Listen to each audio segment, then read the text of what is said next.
First line நேயர்களுக்கு வணக்கம். Israel அப்டேட்டில் பார்த்தீங்க அப்படின்னா, நம்ம 2 நாட்களாக வீடியோ போட முடியல. ஏற்கனவே வந்து நம்ம இந்த மழை நேரத்தில், மழை வெள்ளத்தில் வந்து நம்ம ஈபி எல்லாம் இல்லாமல் இருந்தது. அதே மாதிரி இன்டர்நெட் ஒர்க் பண்ணல. அதனால் 2, 3 நாட்கள் நமக்கு ஒரு தடை ஏற்பட்டது. குறிப்பாக சென்னையில் பல சேனல்கள் வந்து 2 நாட்கள் வீடியோ போட முடியாத ஒரு நிலை இருந்தது. அதெல்லாம் உங்களுக்கு தெரியும். அதற்கப்புறம் மீண்டும் வந்து நம்ம திருப்பி போட்டோம். திருப்பியும் வந்து இந்த இஸ்ரேல் விவகாரத்தில் வீடியோக்களை போட்டால் அது வந்து உடனே வந்து இம்மீடியட்டாக அதை தூக்கக்கூடிய ஒரு நிலை இருக்குது. அதனால தான் நேற்று போட்ட வீடியோ கூட காலி ஆயிடுச்சு. அதுக்கப்புறம் நம்ம நேற்று சில டெக்னிக்கல் இஷ்யூஸ் காரணமாக வேறு வீடியோக்கள் போட முடியல. அதனால் இன்றைக்கி வந்து இஸ்ரேல் அப்டேட்டை பற்றி நான் போடுறேன். இதில் என்ன அப்படின்னு பார்த்தீங்கன்னா, நேற்று இரவு ஒரு கப்பல், அந்த கப்பல் வந்து எங்கன்னா நார்வேலேருந்து வருது. நார்வேலேருந்து எங்கே போகுது அப்படின்னா இஸ்ரேலை நோக்கி செங்கடலில் போகுது. அதை இந்த ஹவுதி அமைப்பினர் வந்து ஏற்கனவே அதை வந்து வழிமறித்து அவர்கள்ட்ட வந்து இதில் பேசுகிறாங்க. பேசிட்டு அந்த கப்பல் தொடர்ந்து எங்கே போகுது அப்படின்னு பார்க்குறாங்க. அது வந்து இஸ்ரேல் போகுது அப்படின்ற மாதிரி தெரியுது. உடனே இவங்க சொல்கிறாங்க, இந்த கப்பலை வந்து தொடர்ந்து நீங்கள் இஸ்ரேலை நோக்கி செலுத்தக்கூடாது, நீங்கள் வந்து செங்கடல் பகுதியிலேருந்து திரும்பி போங்கன்னு சொல்கிறாங்க. அந்த நார்வேஜியன் கப்பல் வந்து அது நார்வே நாட்டில் பதியப்பட்ட கப்பல். ஆனால் அதுக்கு ஓனர் யார் என்ன ஏதுன்னு தெரியல. அது என்ன பொருட்களை ஏற்றி கொண்டு சென்றதுன்னு தெரியல. அந்த கப்பல் வந்து இஸ்ரேலை நோக்கி போகக்கூடியது மட்டும் இவங்களுக்கு தெரியுது. உடனால சொல்லி பார்த்து கிட்டத்தட்ட 1 மணி நேரம் 2 மணி நேரம் எந்த ரெஸ்பான்ஸும் அந்த கப்பலில் இருந்து வரல. அப்படின்னோடனே இவர்கள் ராக்கெட் வீசி தாக்கி அந்த கப்பலை முற்றிலுமாக அழித்து விட்டார்கள். கொழுந்து விட்டு எரியுது அந்த கப்பலை. அந்த காட்சியை நான் போடுறேன். அந்த ஃபோட்டோ சின்னதாக வைக்கிறேன், ஏன்னா பெருசாக வச்சேன்னா தூக்கி விட்டுருவாங்க. அந்த வீடியோ போட முடியாது. அதனால் இந்த கப்பல் எரிந்து கொண்டிருக்கு இல்லையா, இப்போ படத்தில் பார்க்குறீங்க இல்லையா, இந்த கப்பல் தான் வந்து நேற்று நள்ளிரவில் ஹவுதிகளால் தாக்கப்பட்ட கப்பல், நார்வேஜியன் கப்பல். ஸோ இந்த கப்பல் முற்றிலுமாக இன்று காலை எரிந்து நாசமாகிவிட்டது. இதில் வந்து நிச்சயமாக ஆயுதங்கள் கொண்டு செல்லப்பட்டிருக்கலாம் என்கிற சந்தேகம் இருக்கிறது. அதனால தான், ஏன்னா இந்த கப்பல் வந்து கொழுந்து விட்டு எரிஞ்சிருக்கு, மிகப்பெரிய அளவில் வெடித்து சிதறி இருக்கிறது, சிதறி தீப்பிடித்து இருக்கிறது. எனவே இதில் வெடிமருந்துகளோ ஆயுதங்களோ இருந்திருக்கலாம் அப்படின்னு சொல்லி சந்தேகப்படுறாங்க. இது வந்து 6வது கப்பல். ஹவுதிகள் வந்து இந்த 20 நாட்களில் தாக்குதல் நடத்தியோ பிடித்த 3 கப்பல்களை பிடித்துட்டு போனாங்க. ஒரு சிறிய வகை எண்ணெய் கப்பல். ஏற்கனவே ஒரு கப்பல் வந்து ஜப்பானுக்கு சொந்தமான கப்பல்னு சொல்லி அது ஏமன் கரையில் நிற்குது, பேச்சுவார்த்தை நடந்து கொண்டிருக்கிறது. மீதி 4 ஒரு கப்பலை வந்து ஈரான் வந்து தாக்கி அழித்து விட்டது.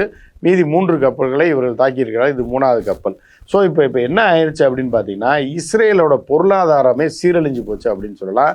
கிட்டத்தட்ட 80% அவர்களுக்கு வரக்கூடிய பொருட்கள் வந்து செங்கடல் வழியாக டோட்டலாக நிறுத்தப்பட்டுருச்சு. இதன் காரணமாக ஆப்பிரிக்கா பகுதியை சுற்றி கொண்டு இவர்களுக்கு வந்து கிட்டத்தட்ட ஒரு 10,000 12,000 கிலோமீட்டர் சுற்றி தான் பொருட்கள் போக வேண்டிய சூழல் இருக்குது. அப்போ வந்து இன்னும் 15 நாள் 20 நாள் 30 நாள் ஒரு 1.5 மாதம் இன்னைக்கு கிளம்பிச்சுன்னா 1.5 மாதம் கழிச்சு தான், ஏன்னா 10,000 கிலோமீட்டர்னால் ஒரு நாளைக்கு 1000 கிலோமீட்டர் கப்பல் போகாது.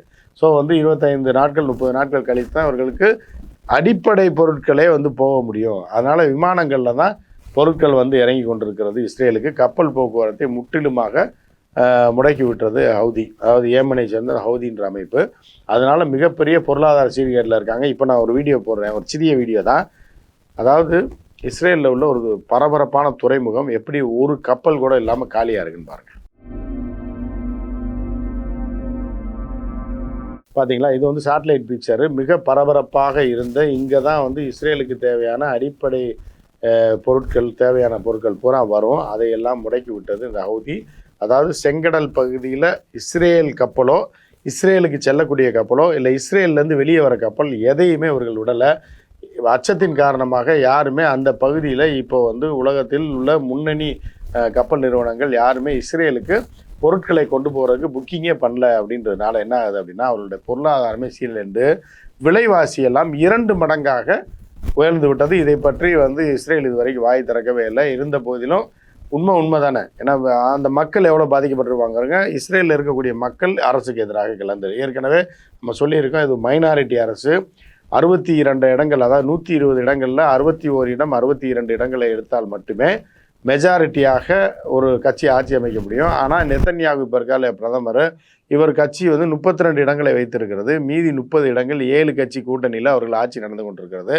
எனவே இந்த போர் வந்து நின்றால் அடுத்த செகண்ட் ஆட்சி கலைஞ்சிரும். அதனால் போர் நடத்திக்கிட்டு இருக்காருன்னு நம்ம ஏற்கனவே சொல்லியிருக்கோம்.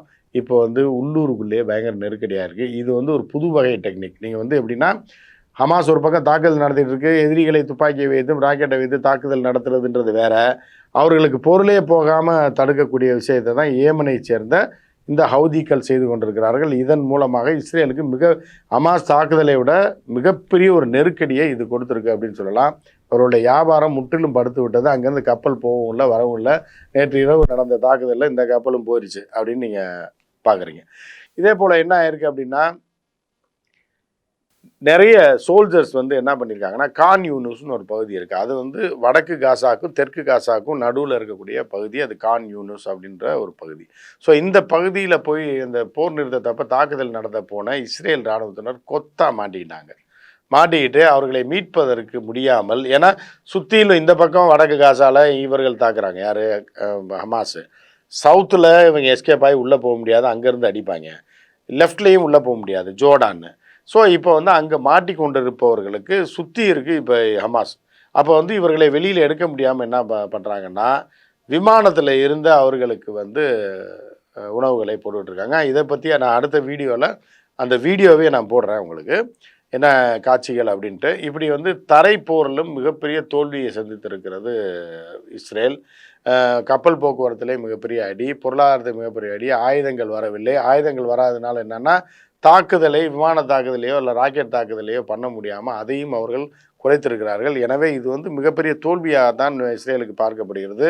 இஸ்ரேல் வெற்றி பெற்றுச்சா அப்படின்னா தோல்வி அடைஞ்சிருச்சு அப்படின்னு நம்ம சொல்லலாம். அதுக்கு காரணம் இதெல்லாம் ஒரு முக்கியமான ஒரு விஷயமா நம்ம பார்க்கப்படுது. ஸோ இதுதான் இந்த 4வது கப்பல் பிடிக்கப்பட்டது தான் இன்னைக்கு இஸ்ரேலோட அப்டேட்டு.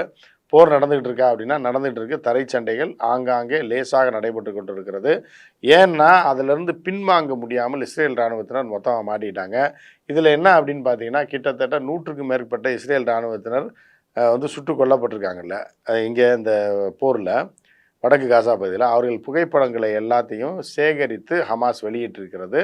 இதை முதல்ல இஸ்ரேல் ஒத்துக்கல, இப்போ ஒத்துட்டு இருக்காங்க. அந்த ஃபோட்டோவை நான் போடுறேன் பாருங்கள். இவ்வளோ வீரர்கள் இந்த போர் நிறுத்தம் 7 நாள் நடத்தினாங்க இல்லையா, இந்த சமாதான பேச்சுவார்த்தை, அதற்கு அப்புறமா கொல்லப்பட்டவர்கள் இவர்கள்லாம். அந்த ஃபோட்டோவை பாருங்கள்.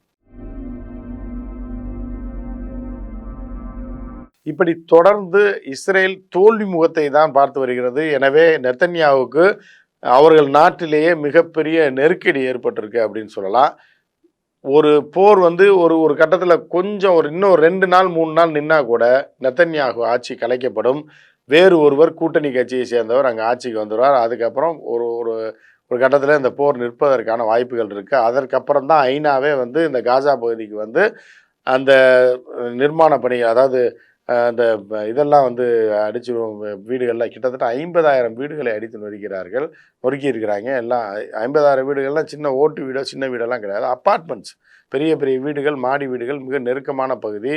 ஏன்னா அவர்கள் எல்லாத்தையும் தூவம்சம் பண்ணி எல்லாத்தையும் உடச்சி நொறுக்கியிருக்காங்க. இதையெல்லாம் மறுகட்டமைப்பு செய்வதற்கு பல நாடுகள் பணம் கொடுப்பதற்கு தயாராக இருக்கின்றன. ஸோ இந்த வேலையெல்லாம் எப்போ ஆரம்பிக்கும் அப்படின்னா, இந்த போர் நின்னா தான், நெத்தன்யாகு பதவியை விட்டு விலகினா தான் அது சாத்தியமாகும். அதற்கான சமிக்கைகள் தற்போது தெரிய ஆரம்பித்திருக்கிறது. எனவே போர் இப்போயே ரொம்ப வீக் ஆயிடுச்சு. இதில் பெண்கள்லாம் போராட்ட களத்தில் இறங்கியிருக்காங்க, ஆயுதம் தாங்கி போராட ஆரம்பிச்சிருக்காங்க. இதை பற்றி வீடியோ நான் நாளைக்கு போடுறேன். அதுக்கு வீடியோ போட முடிந்தால் வீடியோவோட போடுறேன், இல்லைனா காட்சிகள் ஏதாவது பண்ண முடிஞ்சால் பண்ணுறேன். நான் வீடியோக்கள் வந்திருக்கு, நான் யூடியூப்பில் போட்டால் தூக்கிடுவான், அதனால் அதை போட முடியாமல் இருக்குது. அதை எந்த அளவுக்கு எடிட் பண்ணி போட முடியுன்றது உங்களுக்கு நாளை கழிச்சு அதை வீடியோவோட நான் அப்டேட் பண்ணுறேன். வீடியோ வந்துருச்சு. ஸோ இதுதான் இப்போதைக்கு இன்றைக்குள்ள அப்டேட்டு, இஸ்ரேல் அப்டேட்டு. மற்றும் ஒரு நிகழ்ச்சியில் இஸ்ரேல் அப்டேட்டில் நம்ம சந்திப்போம். வேறொரு நிகழ்ச்சியில் சந்திப்போம். நன்றி, வணக்கம்.